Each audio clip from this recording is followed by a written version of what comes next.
Mes chers compatriotes, c'est le Malin de Yingui, chers activistes, chers combattants pour l'émergence africaine, chers panafricanistes, chers youtubeurs, surfeurs, je vous salue. Alors aujourd'hui, j'aimerais revenir sur un sujet qui fait la une des médias en ce moment, c'est la grève des enseignants au Cameroun. Alors, nous sommes au courant de la répression que subissent les enseignants camerounais. Hey, get in here. Get in. What happened? You touched it with your hands? That's okay, that's okay, that's okay. No crying, no crying. Okay, no crying. I get you something, okay? Excusez-moi un instant. Did you touch it? Close this door. Close this door. Let me get you something. Hold this with your hands. Put your hands in there. You want to put some...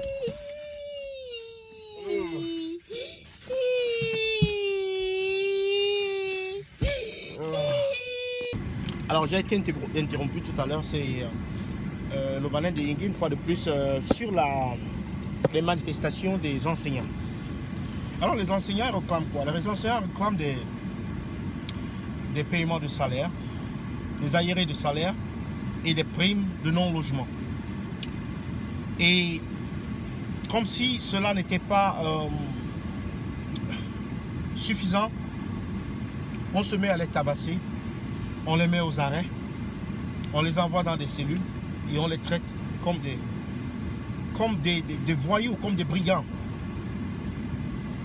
Mais souvenez-vous, c'est exactement de cette manière que les enseignants anglophones ont été traités lorsque ils ont manifesté au nord-ouest et au sud-ouest. Alors pourquoi est-ce que le régime s'entête à tabasser des enseignants? À ma connaissance, c'est d'abord que la crise d'origine, peut-être le problème de l'origine de la crise, c'est que de cette crise des enseignants ou de ce mouvement d'humeur des enseignants, cette crise est causée par le fait que les fonds publics sont utilisés plutôt dans l'effort de la guerre.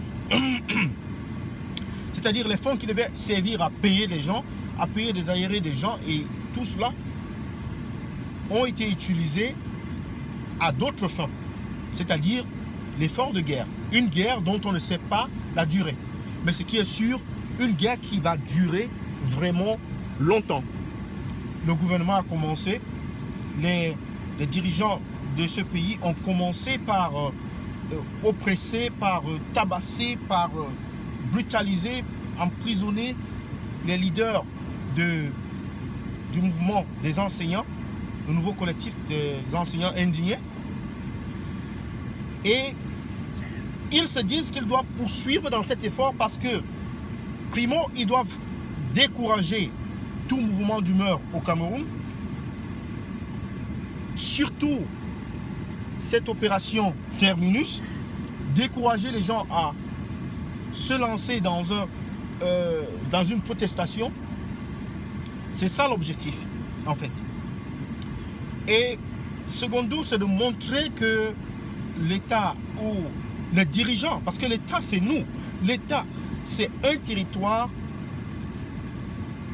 et des lois et une culture et un peuple lié à ce territoire.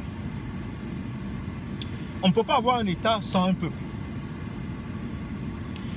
On ne peut pas avoir une république sans un peuple souverain. Alors si le peuple, la population du Cameroun se veut souveraine, alors elle doit avoir ce droit de manifester, qui est un droit primaire. On nous parle de démocratie, on nous parle de libre expression, on nous parle de liberté d'expression, on nous parle de liberté de rassemblement. Mais cela n'est pas vrai. Parce que si une liberté doit tenir à ce qu'on vous emprisonne par rapport à vos droits, par rapport à l'exercice de vos droits, alors cela n'est pas une liberté. Les enseignants manifestent et ils sont arrêtés, tabassés, comme cela a été le cas avec les enseignants anglophones. Cette fois, ça se passe du côté de la République du Cameroun, c'est-à-dire à Yaoundé, territoire francophone par dénomination. Et on vit des scènes. On se disait que on avait peut-être appris une leçon du passé.